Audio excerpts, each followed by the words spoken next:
السلام علیکم ناظرین، آج ایک اور خوبصورت اور پیاری سی حدیث لے کر آپ کی خدمت میں حاضر ہیں۔ تو اس حدیث میں جو یہ حدیث ہے، یہ بیسیکلی ہمارے آج کل کے جو ملکی حالات ہیں ان کے پہ بہت زیادہ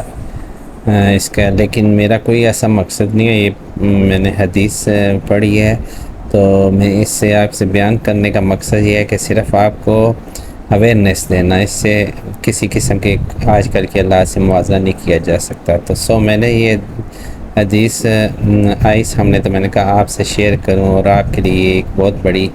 سعادت ہوگی کہ اگر آپ اس حدیث پہ عمل کریں گے تو آپ کو پتہ چلے گا کہ اگر آپ کو اللہ تعالیٰ کو اختیار دیتا ہے، کوئی طاقت دیتا ہے، تو اس کو آپ نے کس طرح استعمال کرنا ہے، اور جس طرح استعمال کریں گے تو اس کے مطابق آپ کو اس کا صلہ ملے گا۔ اس حدیث میں عاقل بن رضی اللہ عنہ کی عیادت کے لیے ان کے پاس گئے، تو وہ بتا رہے ہیں کہ عاقل بن یاسار رضی اللہ عنہ کی عیادت کے لیے ان کے پاس گئے۔ پھر عبید اللہ بھی آئے، تو ایک اور صحابی رسول تھے وہ بھی آئے۔ تو موقر رضی اللہ عنہ نے ان سے کہا کہ میں تم سے ایک ایسی حدیث بیان کرتا ہوں۔ تو موقر بن رضی اللہ عنہ نے ان سے یہ کہا کہ میں تم سے ایک ایسی حدیث بیان کرتا ہوں جس سے میں نے رسول اللہ صلی اللہ علیہ وسلم سے سنا تھا۔ تو انہوں نے فرمایا، آج صلی اللہ علیہ وسلم نے فرمایا کہ اگر کوئی شخص مسلمانوں کا حاکم بنایا گیا، یعنی اگر کسی شخص کو مسلمانوں کا وزیر اعظم کہہ لیں، آج کے دور میں صدر کہہ لیں، یعنی کوئی بھی ہو سکتا ہے، کسی قسم کا کوئی بنایا بڑا، یعنی کہ کوئی سیٹ اس کو دی گئی، مسلمانوں کا حاکم بنایا، اور اس نے ان کے معاملے میں خیانت کی، اور جو اس کی ذمہ داریاں تھیں اس عہدے کے لحاظ سے، اس سسٹم کے لحاظ سے، جو اس کو دوسرے ان سے اپنی رعایا کے ساتھ، اپنے نیچے جو عوام ہیں ان کا جس طرح انہوں نے خیال رکھنا تھا، تو اس معاملے میں خیانت کی، یعنی کہ وہ نہ کر، اس نے جان بوجھ کے ان کے لیے کچھ بھی بہتری نہ کی، اور اسی دوران ہی اگر وہ اس حالت میں مر گیا، اگر وہ اسی دوران ہی خیانت ہی کرتا رہا اور اسی حالت میں وہ پھر مر گیا، تو اللہ تعالیٰ اس پر جنت کو حرام کر دیتا ہے۔ تو آپ خود سوچیں کہ جب وہ جنت میں ہی نہیں جا سکتا، جنت ہی اس کے لیے حرام ہوگی،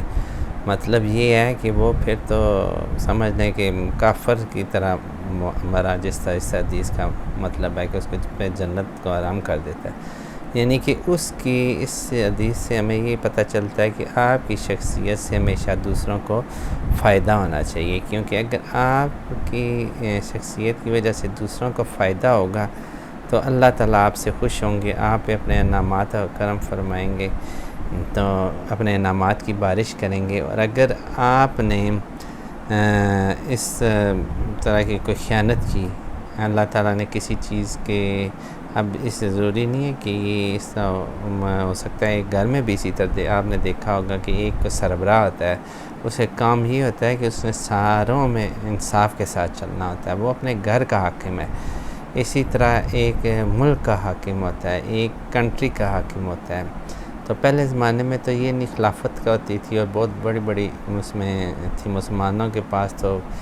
آدھے سے زیادہ دنیا کی حکمرانی تھی ایک ٹائم پہ، تو یہ بہت بڑی خلافت تھی، اس میں انصاف کا بول بالا کرنا اور سب کا خیال رکھنا یہ ایک مسلمان حکمران ہی کر سکتے تھے۔ آج کل تو لوگوں سے اپنے ملک کی ایک رعایا اگر 15 20 25 کروڑ کی وہ نہیں سنبھالی جاتی، وہ ان کے درمیان بھی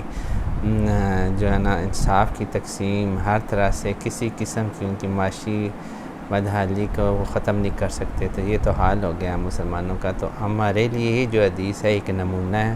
اور ایک سمجھ لیں کہ ہمارے لیے ایک مشورہ ہے جو ہمارے نبی پاک صلی اللہ علیہ وسلم کا وہ فرمان بیان کر رہے ہیں کہ اگر وہ کوئی معاملے میں خیانت کرتا ہے کوئی مسلمانوں کا حاکم، تو وہ اگر اسی حالت میں مر گیا تو اللہ تعالیٰ اس کو جنت کو حرام کر دیتا ہے۔ آپ خود سوچیں جب جنت اس پہ حرام ہوگی تو وہ کافر کی موت مرا ہے۔ تو اللہ تعالیٰ ہم سب کو ہدایت دے، اور اپنے اپنے معاملات میں انصاف پسندی اور جو ہے نا ایک تقسیم، جو ایک جس طرح معاملات ہوتے ہیں وہ ساروں کے ساتھ برابر لے کے چلنے کی ہمیں توفیق دے، اور صلح رحمی کے ساتھ ہم ایک دوسرے کے ساتھ چلیں۔ جس گھر میں یہ نہیں ہوگا وہ گھر بھی تباہ ہو جاتے ہیں، اسی لیے کہتے ہیں کہ ہمیشہ اس پہ عمل کرنا چاہیے۔ اگر آپ کو میری یہ جو آج کی حدیث ہے یہ اچھی لگی ہے اور آپ اس کو اپنی زندگی میں امپلیمنٹ کر دیتے ہیں تو یہ میرے لیے بھی صدقہ جاری ہے، مرنے کے بعد بھی میرے کام آئے گی اور آپ کی زندگی میں بھی اس کا بڑا عمل دخل ہوگا۔ میں حدیث آپ کو اسی وجہ سے سناتا ہوں کہ اگر آپ اس پہ عمل کر لیتے ہیں تو میرے لیے جنت کا راستہ سیدھا ہوگا۔ ویڈیو اچھی لگی تو لائک اینڈ شیئر کر دیں اور چینل کو سبسکرائب کر دیں جی۔ ملتے ہیں کسی نیکسٹ ویڈیو میں۔ اللہ حافظ۔